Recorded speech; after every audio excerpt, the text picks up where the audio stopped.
Can you hear us? Hi, welcome to our discussion on relationships, and we're having some background noise, so hopefully we can get that resolved. Thanks for tuning in. My name's Jill Woodworth, and I'm the host of TSC Talks, and I'm here with my partner boyfriend, John Brigham. And he said he wasn't nervous, but I'm looking at the camera and he looks really nervous, so I'm going to have to go easy on him, I guess.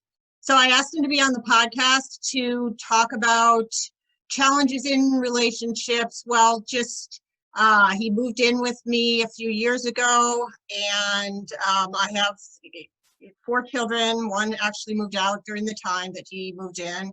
And just moving in with kids that had some really unique, well, not unique, but some challenging behaviors, and a situation that I was immersed in and couldn't see objectively. And so there was just a lot of variables in our relationship from the very beginning. And I just thought that I'd like to hear his impressions coming in from the outside, and being really awesome. He's just a really awesome, laid-back guy from northern Vermont. He's a programmer, and he is in healthcare IT, and he worked at a school for behaviorally challenged young men, because he needed to get a job and pay the bills in the time that he was looking for a job programming. Anyways, this job was probably like one of the most intense type of interactive, I don't know, you can talk about it. But anyways, I'm going to let John talk. So why don't you tell me a little bit about yourself? Where are you from? Where am I from? Northern Vermont originally. I think probably one of the biggest helpers for living in here is I grew up in a big house with a lot of action. And you know, boisterous. I had 2 brothers and a sister. Turns out my sister had some learning issues going on, but this was you know, early 80s. On her graduation day, basically they said, oh yeah, it turns out she might be dyslexic a little bit. Yeah, okay. How'd she graduate? Oh, it's a whole other thing, story. I've never had an issue with it. And always a cousin that lived with us, and friends of the family. So there was, I think that was probably the life skill that it's helped me the most, because yeah, a lot of chaos. And I always up until I was maybe, let's see, I don't know, 40, until I was 43, I always lived with roommates or other people. And then I moved in by myself. And luckily that only lasted about 8 or 9 years, I guess. By yourself? So I get used to that, luckily. Yeah. So he's a bachelor, and you know, I go visit him at his apartment, and it was like kind of nirvana, because yeah, I had to leave a lot of stuff that was going on. And you know, I think the first year of our relationship, we really didn't really know each other very well, and it was like in stages, and I'm grateful for that. I think I had some work to do before he moved in, and just when, you know, dealing with a lot of chaos, with kids that have a lot of issues. Like I said, 3 of them, you know, they were having sequential series of intense seizures. And then, you know, after the seizures, there were getting the seizures under control, as many of you know who have children with TSC, is one of the first challenges. And then there's the exciting challenge of the behaviors that come after you've just nailed down the seizures. So, you know, dealing with that and having a relationship fall apart and under huge stressors, and then being on my own with the kids, and then in a new relationship, you know, it was a lot of challenges. And yes, I took it all on, ran right into it, and met this great guy. And so so anyways, this isn't about me. Shut up. Okay. So- it makes it a little easier because, you know, I don't have as much skin in the game. True. He has a son from another relationship, so I kind of observed the way he interacted with his son and just his personal philosophy in life, and I don't want to say self-control, but ability to see the bigger picture in many situations. And he's freaking not perfect, but anyways. So your first impressions when you first met, kind of met everybody, what were your first impressions? Let's see, it was Mary Ellen, and you know, I mean, it wasn't really all that memorable. She struck me as typical, maybe a little bit of a close talker, but yeah, she just came across as happy. You know, Okay, that's good. I guess, you know, what I really wanted to talk about. and then there's that day I made a salad for, what's her name? Carolyn? Yeah. Yeah, he had a little trouble remembering everybody's names, so sometimes that still happens. 54. 54, yeah. So anyways, yeah, so I can't imagine what it was like being him and kind of looking in on things. So I guess kind of what I wanted to talk about is, Well, I had no friggin' idea. yeah, Let's say that, because, you know, I had no idea. Woohoo. yeah, you know, I think you said your background prepared you in a lot of ways, your childhood and challenges there, and then I had that foundation, let's say that, maybe. yeah, being kind of okay in the middle of chaos. Yeah. Yeah. I can do that. Yeah, so you know, and then when he moved in, that was a whole different level because yeah, so anyways, when he moved in, that was like pretty awesome, but it was really stressful. I didn't want to screw up. I didn't want to you know, I wanted just everything to be perfect. You know, bringing the kid with the kids, and you know, you know, it was hard. It was stressful. I didn't really try to tell him that, but I felt like we didn't really know each other that well in the way that we do now until, well, yeah, and I don't think he probably understood the way the kids are. So why don't you tell me about like moving in? Well, I was just thinking of something, but I kept moving in, I mean, put my stuff in the truck and here I am. What Yeah. more is there to it? You know, I mean, little did she know that, you know, there's really only one or two things that blow it, or what did you say? Screw it up. Screwed up. Yeah. I mean, you know, those are bad things that, so I wasn't too worried about that. I figured whatever, it would work out. Yes, because just make it work out.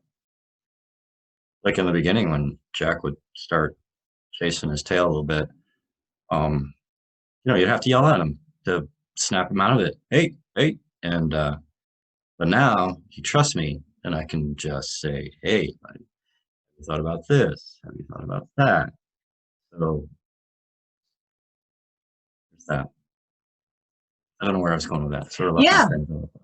Well, I think talking about like, I didn't have a lot of structure or routines. It was really just filling the prescriptions and calling the doctors and doing, you know, the things that I needed to do. And I'm not going to do any kind of negative blame kind of crap. Yeah, I had a routine. Okay, I did. Done with something, you put it down. That's where it stays. That's where it is. Yeah, anyway, so I routine. didn't have, like, I sent him over to the convenience Maybe store tired. to get candy. And, you know, I wasn't like the mom of the year, but they were alive and they were meeting their appointments. So anyways, Oh yeah. we needed a lot, you know, there was a lot of structure, like sitting down to dinner. And I guess That's, you know, that's an eye opener too, is by yourself. That's a shitload. A lot of work. Just, you know, making sure they don't burn the house down. So that almost happened, there's a lot of actually. frustration about how do you fit work in there and societal bullshit that I wasn't really aware of. Maybe I was even a part of it, but What do you mean? maybe thought, oh shit, you know, like, what else we know? Just moving on. Moving on. Anyways, Happy and fun. I guess what kind of things did you think about? Oh my goodness. What Should have told my buddy Rick he piss his pants. Okay, well, we're just Is, gonna get through is this. swearing okay with you guys? No, Can we swear? we can't swear because Oh, we'll get sorry. banned Okay. from Facebook, shadow banned. I think having somebody objective to like look at a situation, I think that I realized that I got so immersed in the situation that I couldn't see like certain interaction patterns that might not be all that healthy or whatever. And teasing that apart, like watching, like I felt so attached to my children. I think, you know, and whatever label you want to call it. But anyways, how did we kind of started to break that down? Break what down? Break down like That's my just typical reply. Sorry, what? having more routines and structure. Like what you had like a Oh, well, yeah. because I mean, from a practical point of view, take laundry, for instance. You know, one person can't do 5 people's laundry, and then everything else needs to be done. So, I mean, you can call that whatever you want, but it's just spreading the load so that no one person has to, you know, take it. So that was kind of the start of it, but now it's, yeah, now it's, you know, setting the table, sweeping the floor, getting a lot of chores out of them, which is, you know, good for everybody, because now when someone needs a ride somewhere, instead of you can say, well, you know, you've done all this and that's great, so yeah, let's go. And that reminds me, I was thinking, because every time they have popcorn ready to get all over the place and nobody cleaned it up, they've turned that around to the degree where I think it's time we can have popcorn now, because you know, if they do make a mess of, Yeah, and it really sounds, I think it sounds kind of boring, probably, like what are you're talking about? Because, well, no, not that, just like, it was so crazy. And I remember my son Jack struggled with his behavior for a while, and, you know, poor kid. That's true. If you'd asked him when I first moved in, when you asked him, there That's was what I mean. a 75% chance he would get pissed and walk away. Or have an outburst. And And before the that, other it was 20, physical. yeah, that's only 75%, and then 25% is that he would just walk away. Right. So Looking forward to that 1 in 4. But now, and I don't know if it's the structure, I don't know. I'm not a mental health professional. well, I think it was a lot of things, but I think there was a certain element of having that stability, you know, and that the routines, and could just like catch your breath and whatnot. And granted, you know, the seizure issue has been something in the background. God bless, I mean, that young lady, young girl, Charlotte Figge, died, and one of the inspiring stories around the CBD movement and cannabis. But I was just saying that with the seizures, you know, I think that we did have pretty good seizure control. So I think when John did come in, there were a lot of things that were under control for someone that might be listening, that, you know, they're in the middle of all kinds of craziness.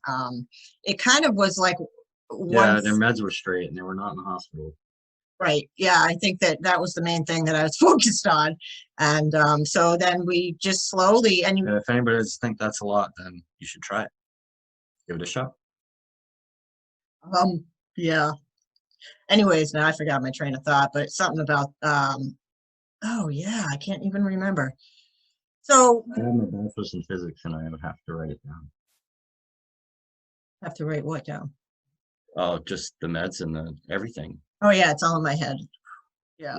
All right. Yeah. There's not, yeah, which was interesting because, you know, as they've gotten older and I've taken other, there's been like this, like I had to slow down. And I think when he first moved in and he didn't have a job, and I was kind of in a place where I was putting a resume together and whatnot. And so we were together a lot.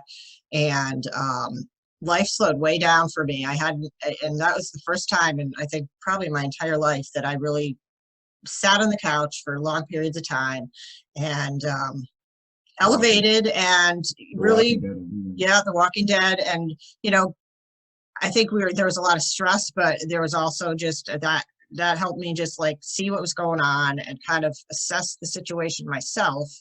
And I think that I didn't want to have conflict with John, so we really wanted to talk about stuff. And I pushed myself to do that because he's pretty quiet. So. Oh, I see what you're talking about.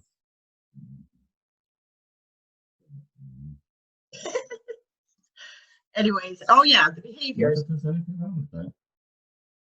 behavior. I just wanted to say that on TV. Maybe somebody's watching this.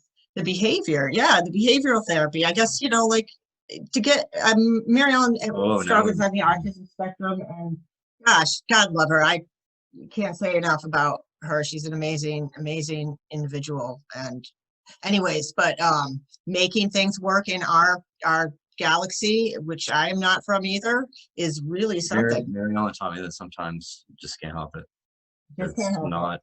It's not a choice. Well, I'm going to tear up a little because, yeah, that's really true. And it's hard to see that. And, you know, she moved out while John was here, and that was tough because we had to go through a lot of meetings and whatnot. And, you know, government services, thank God that they're there, but it can be challenging. I will say, I'm not going to bash them, but there's a lot of paperwork and meetings, and you know, you have to jump through certain hoops to get the services that you need. And it's great to have the support. So yeah, I don't want to bore you guys with that, but I think, you know, with the behavior was like, we were able to do a lot with positive reinforcement, right? And behavior management, to put it into like professional terms. Again, I'm not a healthcare professional.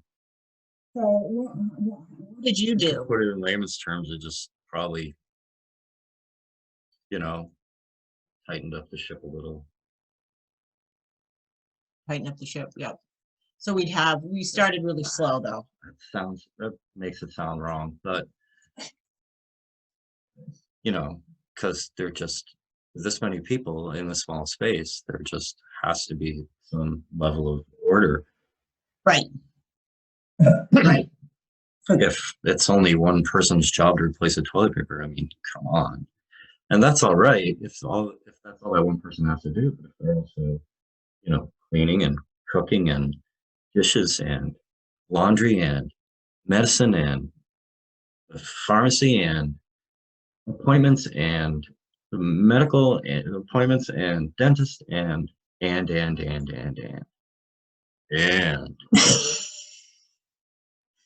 yeah, it's a yeah. So it's nice to have someone else around just to make coffee. Like Bill says, it just tastes better when someone else does it. Yeah, so we made them do shit. I think we really pushed them, and I saw them kick and fight and scream. And sometimes I would want to like pull that, you know, it's like looking at their, you know, paperwork that we moms have, the IEPs and these reports that say processing issues and all that like really are intense. And, you know, but you know, there's a lot of knowledge there, and there's a lot of really important stuff. But then, you know, practically speaking, you know, is Mary Ellen not able to do this, or my daughter, I shouldn't keep saying the name, because of a processing issue, or is she just being, you know, what is it? What is holding her back from being able to get this? And kind of stepping aside from all the stuff I knew about process and letting John do what was natural, kind of in correcting and you know, and we make it sound really like beautiful here, but there was. I learned it from watching my father. So okay, so yeah, I mean, it was just, could share a little bit about that. I mean, just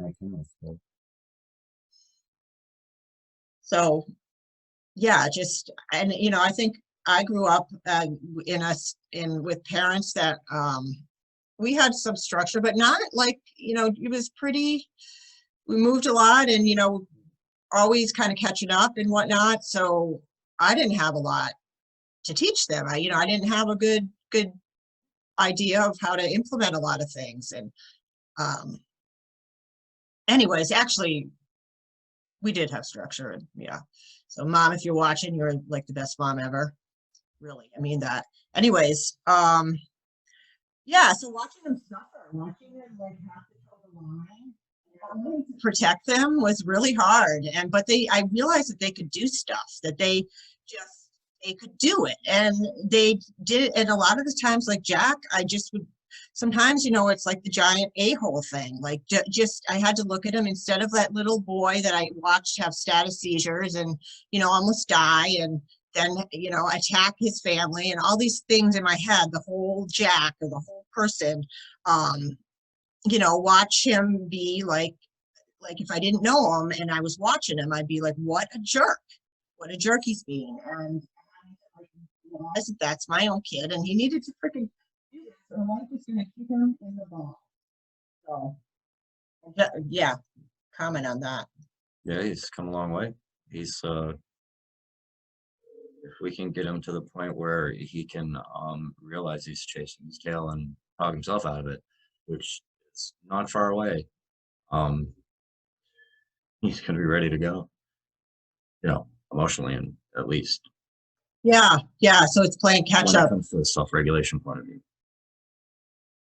Better self-regulated than I am sometimes. A lot of my things. And I see him, like he'll go out for a walk, and like I am imagining he's going to come back, and we're going to have to go through this whole thing. You know who you are. And yeah, and so we don't, and that's that's amazing. And I don't know, it's I think that when I thought about doing this, I thought, well, I don't want to be on there saying like, oh, we did this, you can do it too, because I think everybody's situation is so different. We all have different stressors and variables and that happy horse shit. So I'm just sharing what we did and how it has gotten better. There's still, so every layer of better, you see the new challenges. So now I'm generally pissed off 24/7 about, crappy break that the caste system that we're cast into to get, what we need to help our loved ones, and the things that we take for granted that they, I don't know, I see it's just really complicated when your child gets over 21 with a disability that at a cognitive level where they're not able to advocate for themselves. It's like a whole new, and relationships, remember that with well, we probably shouldn't talk about that. Yeah, unusual situations in relationships with kids that don't have good boundaries. Let's try it. Oh, yeah, no. That's none of your business. Okay, so what are we moving on to? Yeah, well, here's the thing. At least with Jill's daughter, her oldest daughter, her motivations are usually very straightforward. I don't know how much more I can say about that comfortably in public. Sorry. Okay, so